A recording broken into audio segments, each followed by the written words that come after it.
Ok, what's up les bums? Samedi soir, l'UFC 297, ma réaction.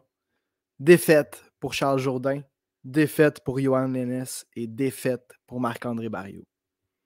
Tout d'abord, Yohan Lennes affrontait Sam Patterson, un Anglais assez grand qui montait chez les 170 livres, qui se battait chez les 155 auparavant. Une seule défaite à l'UFC en un seul combat et est venu à l'UFC par la porte du Contender Series, tout comme Yohan Lennes, qui était à son 4e combat, lui, à l'UFC. Une victoire, 2 défaites pour le White Lion. C'était un gros combat pour Yohan qui se devait de gagner s'il voulait poursuivre, pour l'instant, sa carrière dans l'UFC. Le combat a commencé. On s'est étudié pendant un petit instant, un bon 30-45 secondes où aucun coup n'a été lancé. Les deux bonhommes circulaient dans la cage. On s'est étudié un peu jusqu'à temps qu'on échange quelques coups, que Lennes touche la cible. Une bonne main qui est passée par-dessus une attaque de Patterson, qui a touché l'Anglais au menton, qui était la grande faiblesse de l'Anglais. En fait, là, on pensait tous que Yohan pouvait toucher le menton de l'Anglais au premier round et mettre fin au combat assez rapidement. Ce qui a fait, Yohan a été capable de toucher l'Anglais avec un bon coup de poing, ce qui a secoué Sam Patterson, mais qui ne l'a quand même pas mis hors de combat. Puis bref, par la suite, s'est ensuite quelques échanges jusqu'à ce que Patterson se retrouve un petit peu près de la cage, puis Yohan qui fonce sur lui, qui l'attaque, qui s'en va le prendre au clinch contre la cage. Patterson a le dos contre la cage. Là, c'est assez curieux comme situation. Ben, c'est pas curieux. Là, on se dit, OK, c'est intéressant quand même, mais Yohan, qui avait sa voie vers la victoire, c'était vraiment de stand and bang, puis de mettre une grosse patate sur le menton de Patterson. Là. Peut-être qu'elle allait être plus fort que Patterson au clinch. Puis justement, c'est probablement ça qu'il voulait voir avec cet échange-là. Mais c'était une drôle d'idée parce que Patterson, lui, n'a pas de mauvaise soumission. Puis c'est un bon grappler. Puis justement, quelques victoires par soumission à son actif. Fait que Yohan aurait peut-être dû éviter d'aller au corps à corps face à l'Anglais. Puis avoir su, il ne l'aurait pas fait parce que finalement, Sam Patterson était en mesure de menacer Yohan. Premièrement, il y a eu reverse Yohan. Fait qu'il a mis Yohan contre la cage. Ou bref, il s'est sorti un petit peu du dos contre la cage pour ensuite mettre Yohan dans une guillotine. Menacer Yohan avec une bonne guillotine quand même. Réussit à amener Yohan au sol avec sa guillotine. Yohan se défend bien, réussit à sortir de là. Mais se retrouve au sol quand même dans une fâcheuse position là, avec un Patterson qui est en mesure de le contrôler. Mais Yohan réussit à sortir de la guillotine, ce qui est une bonne chose. Mais comme je le mentionne, Patterson qui a encore le contrôle, puis par la suite, réussit à prendre le dos de Yohan.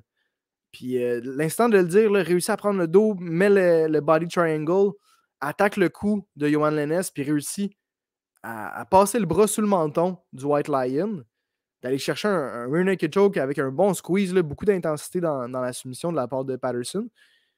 Puis Yohan Lennes est obligé de taper là, après 1 minute 59, là, pratiquement à la barre du 2 minutes seulement au premier round. Yohan Lennes est obligé de taper pour une deuxième fois de suite par soumission au premier round. Donc, dure défaite pour le White Lion, vraiment, qui est probablement en voie de se faire couper par l'UFC, malheureusement. C'est possible que non. Ce serait fantastique pour lui de pouvoir potentiellement avoir une deuxième chance, en fait, dans l'UFC.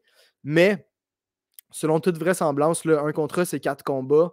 Il est sur 2 défaites d'affilée, une seule victoire en 4 combats. D'habitude, ce genre de cas-là, c'est une coupure. Donc, advenant une situation où Yohan Lennes est coupé par l'UFC dans les jours, voire les semaines qui viennent, c'est quoi le futur pour Yohan Lennes? J'aurai probablement l'occasion de faire d'autres vidéos sur ce sujet-là. Mais je l'ai mentionné dans le live. Charlotte à vous si vous étiez là pendant qu'on faisait le petit live qu'on checkait les combats. Puis Yohan Lennes contre Joe Ramsey, c'est le combat de l'année à Samouraï là, cet été. Bouquez-moi ça, là, le retour du White Lion au Québec. Advienne que pourra du combat de Joe Ramsey contre Dejan Kadjik le 2 février. Gagne-perd. Je veux que le prochain combat de Joe Ramsey, ce soit contre Yohan Lennes à Samouraï pour la ceinture. Dans ce qui se verra probablement le plus gros combat de l'histoire de Samouraï jusqu'à maintenant. Bon combat pour Yohan Lennes. Un gars qui va être 6-0, peut-être 5-1, qui a beaucoup de momentum. au Québec. Ça serait un bon nom à Yohan Lennes pour aller récupérer une belle victoire sur la scène régionale pour se faire voir. Puis même chose du côté de Joe Ramsey. Quelle chance ce serait pour lui d'affronter Yohan Lennes qui vient de l'UFC. Ce serait vraiment une étampe là, pour Joe Ramsey. Tout un combat, ce serait pour les partisans, évidemment, on serait les plus grands gagnants. Puis il y a déjà du beef là, un petit peu entre les deux bonhommes. Là, on se souviendra, là, il y a peut-être 1 an de ça, même pas. Lors du combat, en fait, à Sherbrooke, entre Ramsey et Mallette, Yohan Lennes qui commentait puis qui avait donné des instructions à Mallette pendant le combat, puis Joe Ramsey n'avait pas aimé ça, il l'avait mentionné au White Lion. Les deux s'étaient envoyé quelques pics sur les réseaux sociaux, une invitation à se parer qui s'était pas conclue. Bref, il y a une histoire déjà là, entre le White Lion, Yohan Lennes et Joe Ramsey. Est-ce que Yohan va vouloir se battre à Samouraï? Je le souhaite. Samouraï va définitivement vouloir mettre la main sur le White Lion si Yohan est coupé de l'UFC. Sinon, il y a d'autres options pour Yohan, évidemment, mais je pense que Samouraï en est une très belle puis une très bonne pour lui. Donc voilà. Sinon, pour ce qui est du combat entre Charles Jourdain et Sean Woodson, j'allais dire bon combat. Pas un très bon combat, malheureusement. Loin de la performance qu'on s'attendait. Évidemment, le premier round a été un petit peu ce à quoi je m'attendais par contre. Un Charles Jourdain qui prend son temps, qui prend ses mesures. Parce qu'il affrontait un Sean Woodson qui a 145 livres chez les featherweight, mesure 6 pieds 3. Donc c'est très très grand. Là, on l'a vu là, sur la caméra, là, Charles Jourdain qui affrontait vraiment un géant. Puis qui a eu beaucoup de difficultés, le Jourdain. Dès le premier round, évidemment, essaye de mesurer, de faire des calculs. Comment est-ce que je vais pouvoir le toucher, ce Woodson-là, sans trop me faire toucher, justement. Woodson, excellent boxeur. On l'a vu dès les débuts du combat, beaucoup de feintes avec les mains. Puis ça va faire réagir un gars. Là, quand un gars en avant de toi là, qui a un manche à balai à la place du bras, là, puis que ça rentre, les chums, là, ça fait peur. Là, fait que tu le vois là, faire ses petites mains de même, là, puis bouger, là, tu y penses 2 fois là, avant de rentrer dans le milieu. Charles est allé de quelques coups de pied. Je pense que c'était un bon move, là, les coups de pied, évidemment. Woodson, qui étonnamment a répondu avec les coups de pied lui aussi, puis qui touchait beaucoup Charles, avec peu de force, il faut le dire, mais beaucoup de frappes qui touchaient la cible, même qu'à un certain point, il était 100% à son accuracy de frappe, Sean Woodson. Jourdain qui, lui, réussissait à toucher les jambes à quelques reprises à l'intérieur et à l'extérieur. Il y avait quelques blitz, mais vraiment Woodson qui réussissait à bloquer, évader la plupart des coups. Ça, c'était pour le premier round. Deuxième round, more of the same. Sauf que là, on a vu un Charles Jourdain un petit peu plus persistant, un petit peu plus qui va un petit peu plus de l'avant dans ses frappes, qui n'hésite pas à faire 3, 4, 5 coups de poing d'affilée, qui ne touche pas nécessairement la cible. Il y a vraiment beaucoup de difficultés à se rendre jusqu'à Sean Woodson. Même qu'on a vu Charles Jourdain lutter pour la première fois dans l'UFC, ce qui était particulier. Charles qui a essayé un single leg, un double leg à quelques reprises dans le deuxième puis troisième round. Fait que ça, c'était particulier. Ça n'a pas marché. Woodson était en mesure vraiment de stuff les takedowns, les tentatives de takedown de Charles Jourdain. Puis Charles a essayé quelques spinning kicks au deuxième aussi qui ont vraiment raté la cible. Sean Woodson a même fait un petit peu de showboating. Puis s'est permis de narguer Jourdain dans la cage au deuxième. Là. Fait que drôle de deuxième. Puis au troisième, on a vu un Jourdain encore une fois un petit peu plus persistant, puis qui va de l'avant, puis qui n'hésite pas à y aller de plusieurs combinaisons assez farfelues l'une de l'autre pour pas vraiment de succès pour autant, malheureusement. Encore une fois, un bon troisième round pour Woodson, qui, comme je le répétais au courant du live, n'avait pas besoin d'arriver là à Toronto puis de faire une performance extraordinaire puis d'embarquer dans un firefight avec Jourdain. Ce que Woodson devait faire, c'était vraiment d'embarquer dans le combat, d'être focus, de manger le moins de dommages possible parce que du dommage face à Charles Jourdain, ça fait mal puis ça lead généralement à une défaite. Fait que Woodson devait manger le moins de coups possible, rester à distance, vraiment et s'évader le plus qu'il peut, manger le moins de coups possible, pas besoin de faire le spectacle nécessairement, pas rentrer dans le pocket avec Charles Jourdain, pas besoin d'échanger dans le clinch. C'est ce qui est fait, malheureusement, pour nous, pour Charles, puis pour tout le monde, en fait, sauf lui et son portefeuille. Puis au troisième, on a vu Charles réessayer avec les takedowns, réessayer avec les spinning attacks, qui n'ont pas nécessairement marché. Charles a peut-être touché 1 ou 2 fois au menton à Woodson avec ses points tout au long du combat, avec de l'impact, disons, sans toutefois mettre Woodson en difficulté. Puis Vraiment, là, bizarrement, le Woodson qui shoot pour un double leg alors qu'il reste 15 secondes au combat. Woodson qui shoot un double leg, Charles qui prend immédiatement son coup avec sa guillotine, ça semble super serré. Woodson qui réussit tout juste à s'en défaire, puis pas se faire soumettre, mais ça aurait été vraiment stupide de la part de Woodson de se mettre dans une telle situation. Ça a été stupide de la part de Woodson de se mettre dans une telle situation face à un Charles Jourdain qui est sur une soumission à son dernier combat, qui a plusieurs soumissions à son actif à l'UFC, qui est capable de snatch ton neck puis de soumettre. Fait que si jamais c'était tombé en victoire pour Charles Jourdain suite à ce geste-là de Sean Woodson, il s'en serait voulu énormément. Ça n'a pas été le cas. Là, ça a été super bizarre. Moi, je pense que je voyais Sean Woodson l'emporter tout de suite après le combat. Semble-t-il sur les réseaux sociaux que beaucoup de personnes donnaient le combat à Charles Jourdain, puis c'est bien correct aussi. Je pense que c'était pas un combat qui était clair, justement, du fait que c'est Charles qui est le plus allé de l'avant puis qui a mis le plus un pace. Mais il n'a pas nécessairement donné beaucoup de dommages à Woodson, alors que Woodson, lui, certes, s'est beaucoup évadé puis a beaucoup fait de l'anti-combat, si on veut, mais a été capable de toucher Charles à quelques reprises avec des contre-attaques, puis vraiment zéro power, là, absolument, à part peut-être une ou deux fois où Charles semblait être secoué quelque peu. Mais bref, Sean Woodson qui en a fait assez selon moi. Puis là, on s'en va au card. Puis là, grosse controverse. Alors que Bruce Buffer, il dit que c'est un split decision. Ça, c'est pas super étonnant. Mais là, le gagnant serait Charles Woodson. Puis là, comme il dit Charles, là, tout le monde se met à gueuler. Puis là, l'arbitre comprend pas. Fait qu'il lève la main à Charles Jourdain. Puis là, Jourdain, il semble surpris, mais il est genre, yes, j'ai gagné pour une fois, tu sais. Lui qui s'était fait voler contre Shane Burgos, puis contre André Philly également, il aurait pu gagner. Fait que pour une fois que c'est Jourdain qui gagnait une split, tu sais. Puis finalement, là, on se rend compte que c'est Woodson, que Buffer s'est trompé, mais il a dit Charles Woodson au lieu de Sean Woodson. Puis là, fait que là, c'est Woodson qui a gagné la split decision. Là, grosse controverse. Là, Charles qui est évidemment bien déçu de la situation. Fait que là, victoire. Sean Woodson, décision partagée, ce qui est la bonne décision selon moi. Mais tu avais donné le combat le fight à Jourdain, j'aurais été bien stoked pour Charles, évidemment, puis j'aurais pas crié au vol non plus. Mais je pense que Woodson se méritait la victoire. Là. Il avait il a fait le combat qu'il devait faire. Fait que c'était ça pour Jourdain contre Woodson. Malheureusement, un petit setback pour Jourdain. C'était une bonne occasion pour lui de faire un beau finish devant les siens, beaucoup de momentum. Malheureusement, ça n'a pas été le cas.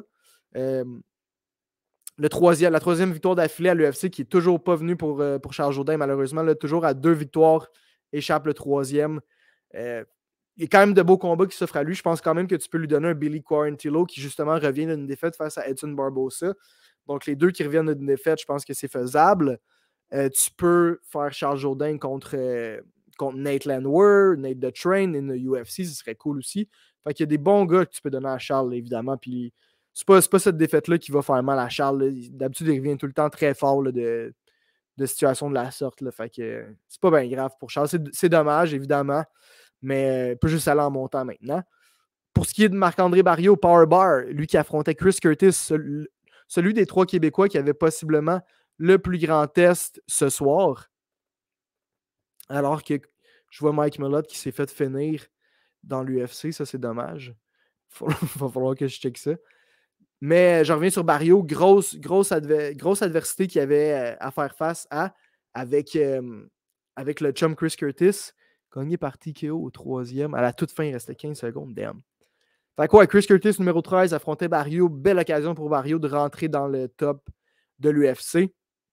Ça a été un bon combat. Évidemment, premier round difficile. Chris Curtis, vétéran de 41 combats.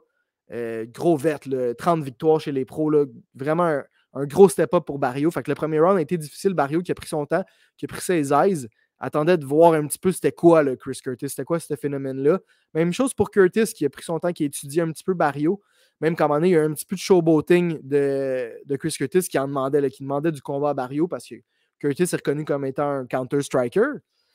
Puis Barriault, au lieu de sortir comme un gorille, comme on sait le faire, était vraiment plus relax puis plus tranquille au premier round. Prenait ses calculs puis tout, bien correct.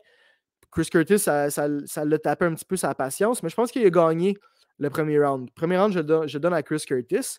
Au deuxième, là, on a vu Marc-André un petit peu. Le début du deuxième, ça a été un petit peu more of the same. Marc-André qui est hésitant, puis Chris Curtis qui va de l'avant, là, qui ne respecte pas le power de Powerbar, justement. Mais dès la première minute du deuxième round, Curtis pas Curtis, pardon, mais Barrio qui a augmenté la machine, qui est devenu le bon vieux Barrio. Là.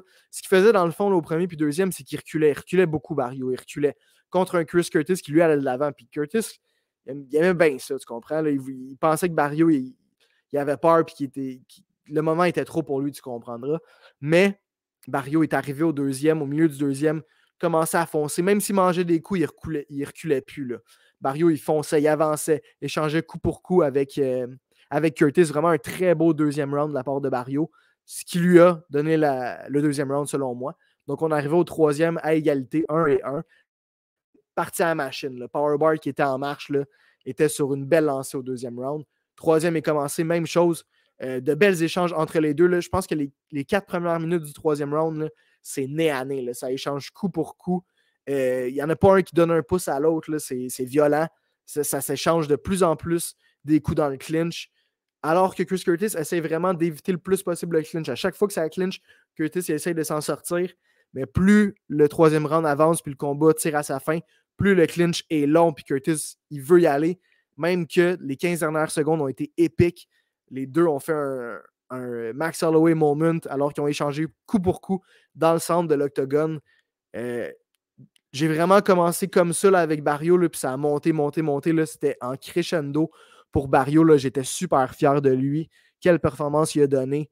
Tout un combat au numéro 13 des middleweight. Là, Chris Curtis qui, on a good day, puis ça, c'était un good day à Toronto, est un des meilleurs middleweight au monde. Là. Puis Barrio était capable d'aller coup pour coup pour lui. Donc, certes, une victoire 0-3 pour les Québécois à Toronto, ça fait mal, mais Barrio qui show out quand même beaucoup de cœur, beaucoup de.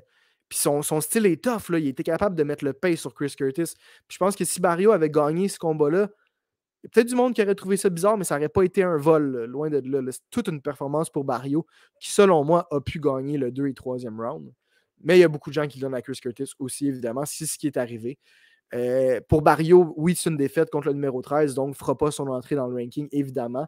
Mais lui, qui est quelque part entre le 25 et 30e rang middleweight dans l'UFC, je pense que Barrio ne va pas reculer. Là, vraiment, là, il va peut-être même prendre quelqu'un qui est en avant de lui. Je n'ai pas de nom on top of my head, pardon, mais quelqu'un dans les 15 à 30, là, dans les middleweight pour Barrio, tu peux lui donner. Tu le sais qu'il va se pointer, qu'il va être en forme, qu'il va donner tout un show.